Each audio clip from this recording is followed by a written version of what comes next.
Rendez-vous au Parvis.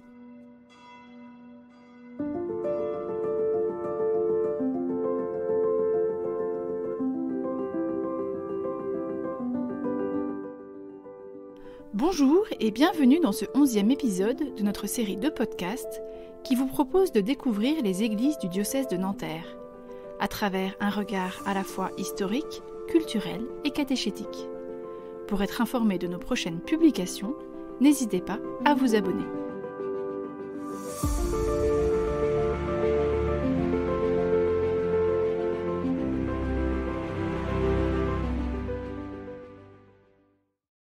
Alors bonjour, nous sommes aujourd'hui à Suresnes, devant la grande église Notre-Dame de la Paix.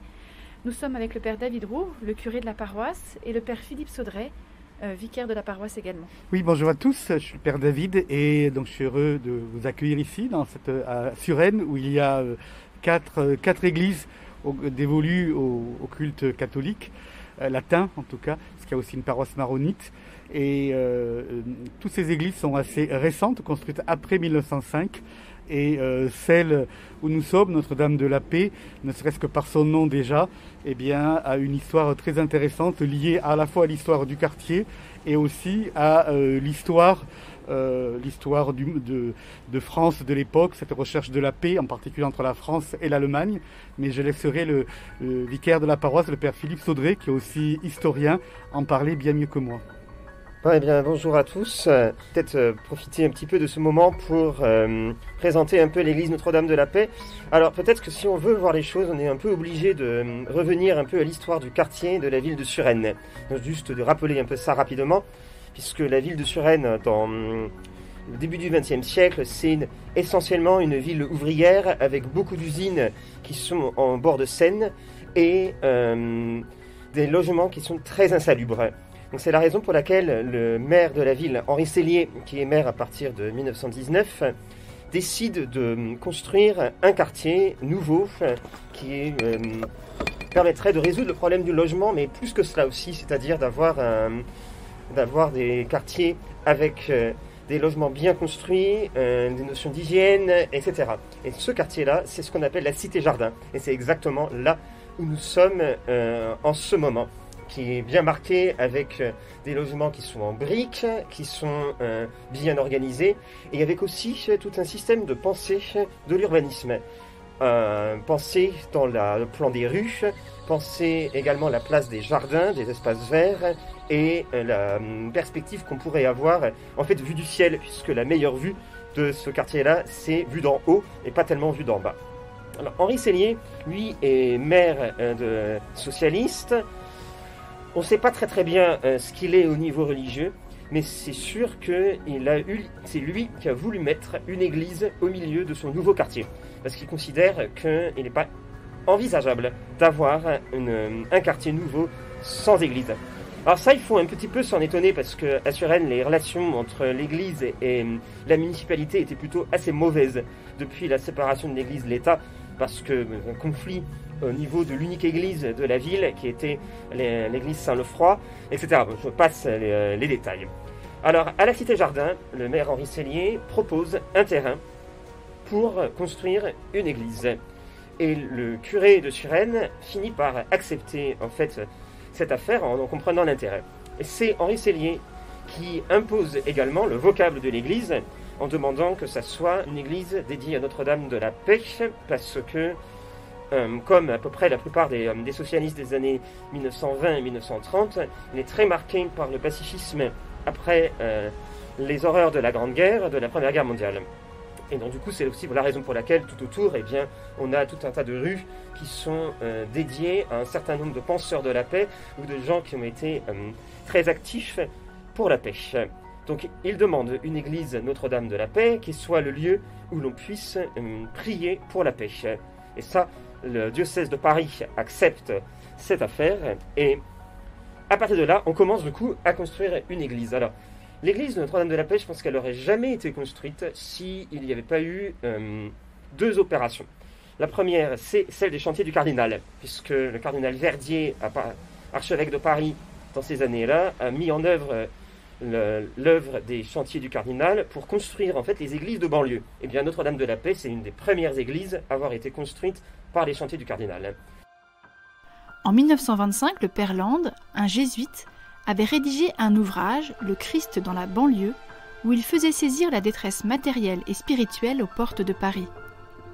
Sous son impulsion, 52 chapelles ou églises furent construites entre 1925 et 1930 dans la banlieue parisienne, ainsi que 90 locaux de patronage, 40 dispensaires, 12 écoles, 8 jardins d'enfants et 14 pouponnières. Jean Verdier, un sulpicien nommé en 1929 archevêque de Paris, prit immédiatement conscience de l'effort immense à accomplir, et en particulier de la nécessité de multiplier chapelles et presbytères, encore beaucoup trop rares jusque-là, malgré l'œuvre des chapelles de secours, lancée au XIXe siècle et qui permettait d'ouvrir des chapelles à une époque où le Concordat interdisait la création de nouvelles paroisses. En 1931, le cardinal Verdier fonda l'œuvre des nouvelles paroisses parisiennes, renommées en 1933 les chantiers du cardinal. Alors que la crise économique sévissait en France, l'archevêque de Paris, épris de justice sociale, souhaitait christianiser la banlieue, mais aussi donner du travail aux ouvriers. Cette œuvre existe toujours. C'est aussi une histoire d'une grande famille du Nord et des Vosges en même temps, une famille industrielle, la famille Agache-Kuhlmann, qui a offert sur ses deniers la construction de l'église. Parce que Madame Agache-Kuhlmann avait fait un vœu de construire une église si son mari rachapait de sa maladie. Alors, le mari est mort, mais elle a quand même tenu à remplir son vœu. Et c'est sa connaissance du cardinal Verdier qui a fait que lui a convaincu de construire l'église Notre-Dame de la Paix à Suresnes. Alors, très bien d'insister là-dessus parce qu'en fait, elle s'est véritablement ruinée dans la construction de cette église, au sens où elle a dû vendre sa villa à Cannes, son hôtel particulier à Paris, pour pouvoir finir l'église qui autrement n'aurait jamais été faite.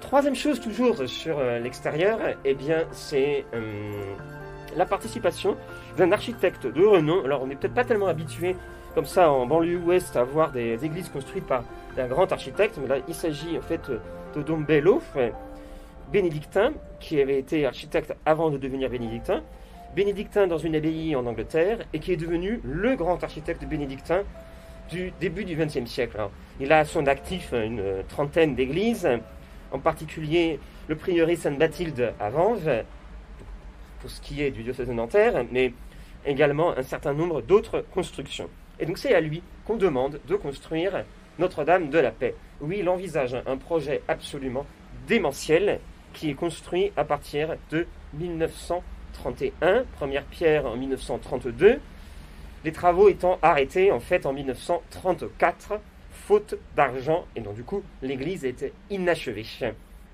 Ça se voit en fait déjà dès le début. Alors, qu'est-ce que fait le Dom Bello ? Eh bien, il fait une église en briques rouges, parce que c'est ce qu'il connaît dans le Nord, et c'est ce qui se marie assez bien avec l'ensemble de la Cité-Jardin, et notamment l'actuel collège Henri Seigné, qui est de l'autre côté de l'église, et qui est exactement dans les mêmes matériaux.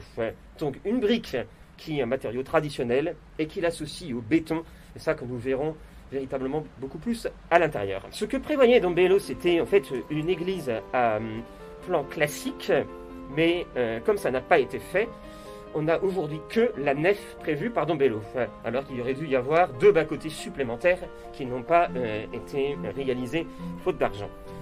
Également, il avait prévu de mettre un clocher absolument démentiel à l'entrée, qui n'a pas été réalisé, et du coup, la façade actuelle, en fait, est réalisée par le curé de Notre-Dame de la Paix, le père Tastu, juste après la Deuxième Guerre mondiale, dans les années 60, et donc du coup, c'est lui qui clôt la façade, parce qu'il faut imaginer qu'au début, finalement, on avait simplement un mur sans aucune porte, et on rentrait dans l'église par une petite porte, et donc c'est le père Tastu qui a fait l'actuel parvis, avec quelque chose d'un peu grand, permettant de profiter de l'espace devant l'église et d'avoir une église qui soit ouverte.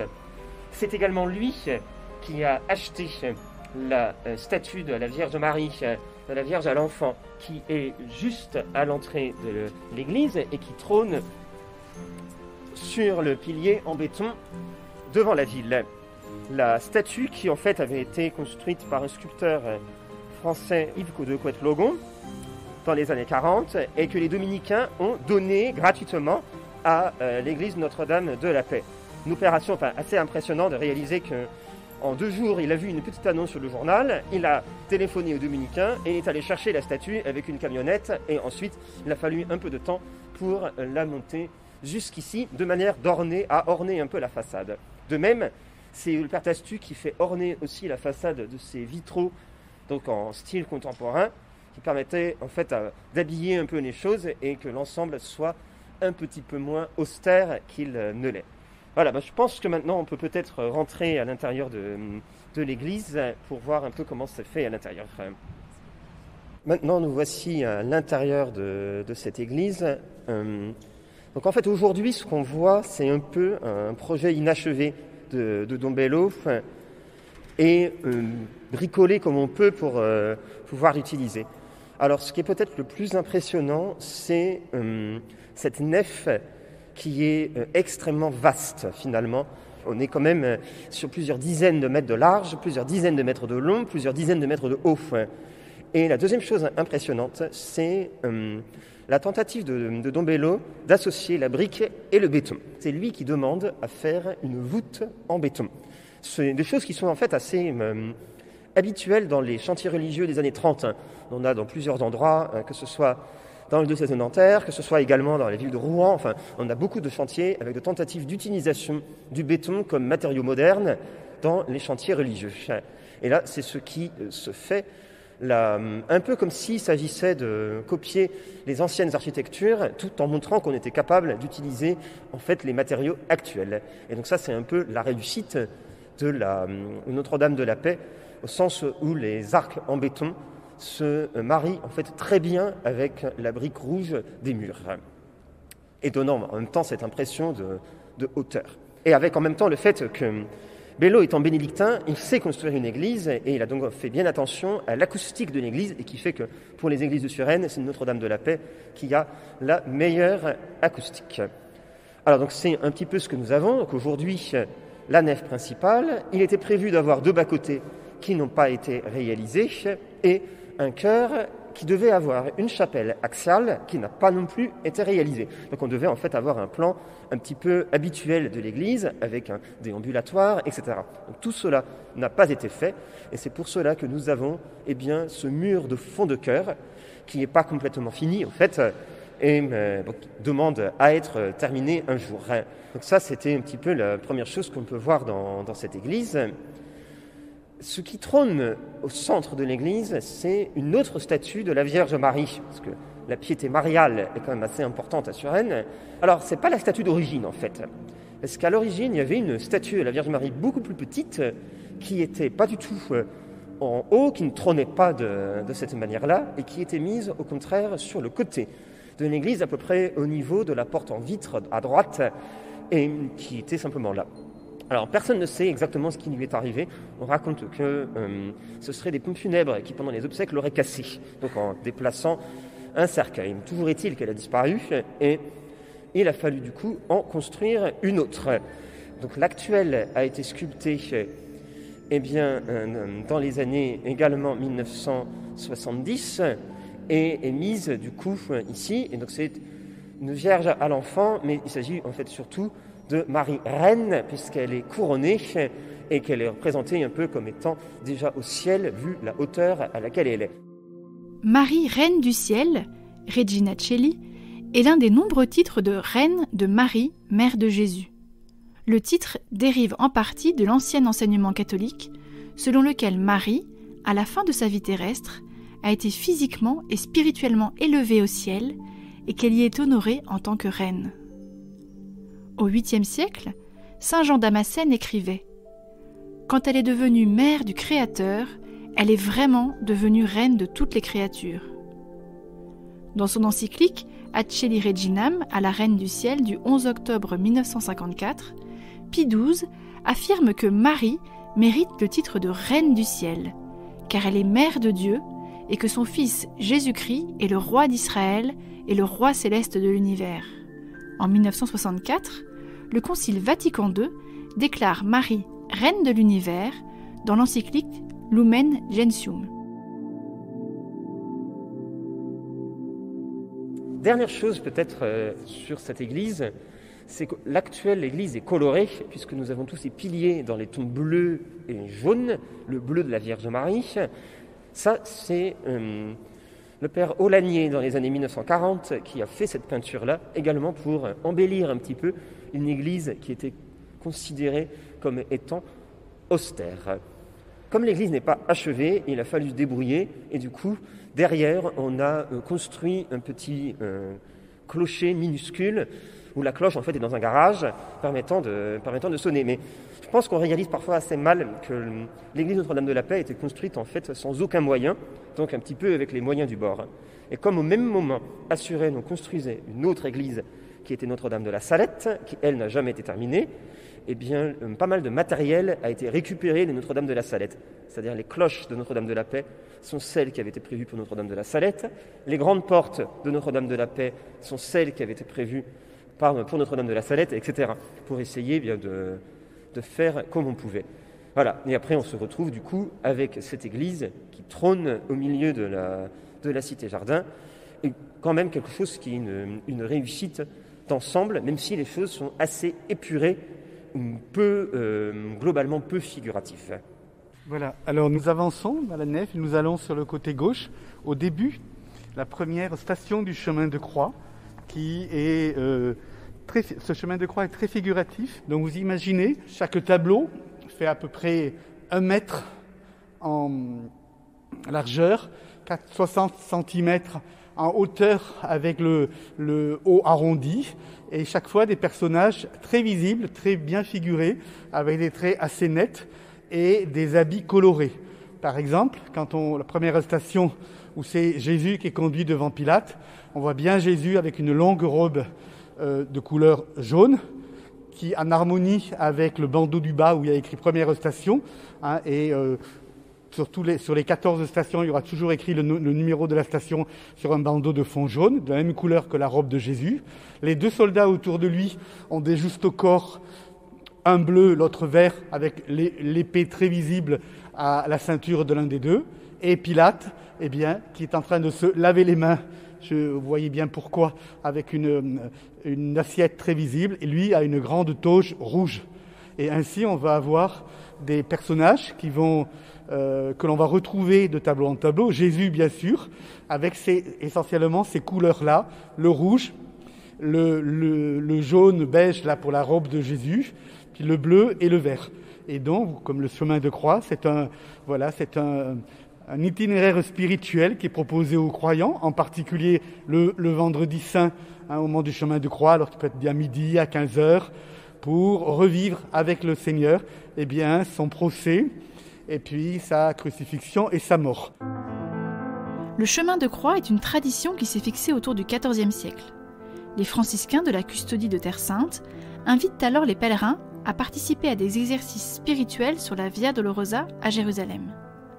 Pour ceux qui ne peuvent s'y rendre, ils reproduisent ensuite le parcours du Christ dans des petits sanctuaires extérieurs, tout d'abord en Italie. D'abord privilège franciscain, ce n'est qu'en 1862 qu'un décret du Saint-Siège permet aux prêtres d'ériger eux-mêmes un chemin de croix dans leurs églises. Les chemins de croix font alors office de mini-pèlerinage en esprit. Ils touchent celui qui l'entreprend sous 3 aspects, tant physiques que spirituels: la marche, la méditation et l'intercession. En France, le chemin de croix à 14 stations fait son apparition au début du XIXe siècle, en pleine période de recharge sacrale. Les prêtres immigrés en Italie lors de la Révolution française promeuvent cette dévotion lors de leur retour en France, laquelle connaît un succès grandissant jusque dans la seconde moitié du XXe siècle. On y ajoute parfois une 15e station, celle du tombeau vide et de l'espérance de la résurrection.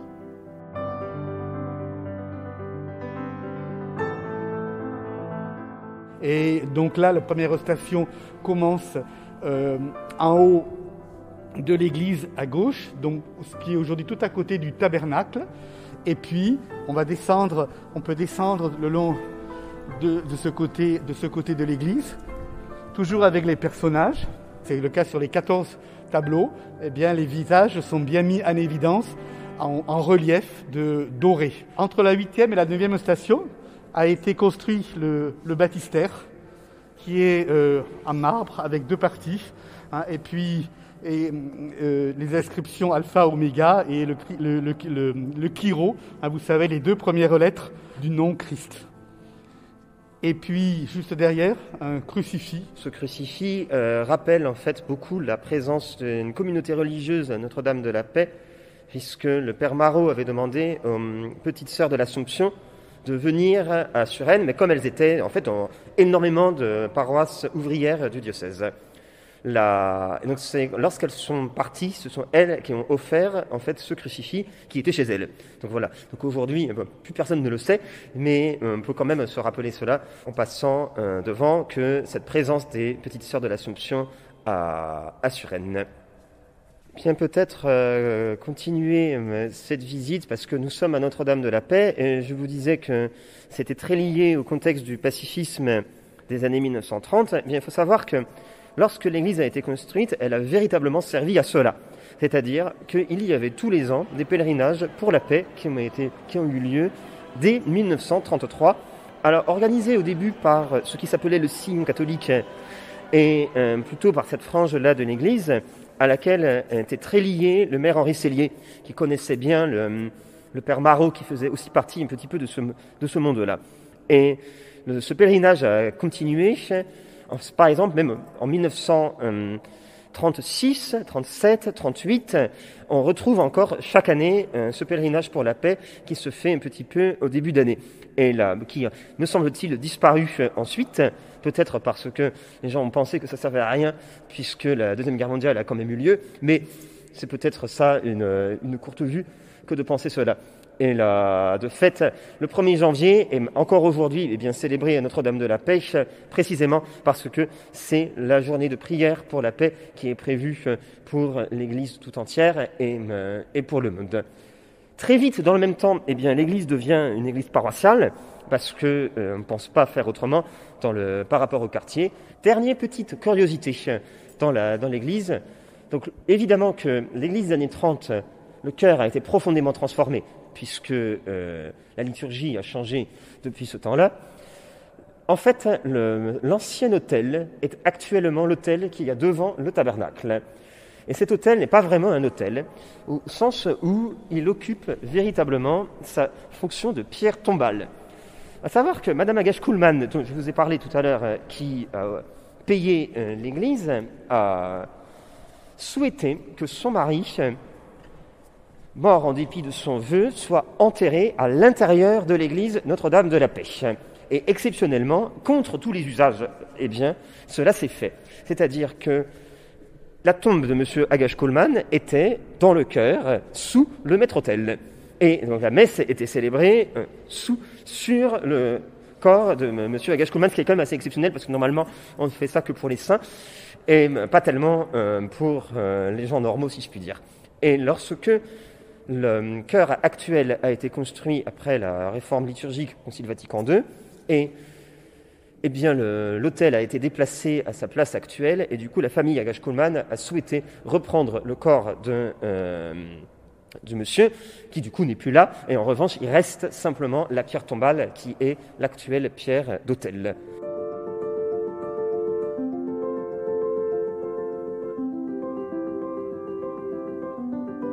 Père David Bouquiel, le curé de la paroisse, qu'est-ce que vous pouvez dire aux gens qui ont envie de venir voir cette église ? Voilà, alors cette église est très facilement accessible, puisque soit en voiture, soit avec le bus qui s'arrête devant. On la voit de loin, elle est sur une grande place, donc vous pouvez facilement y venir.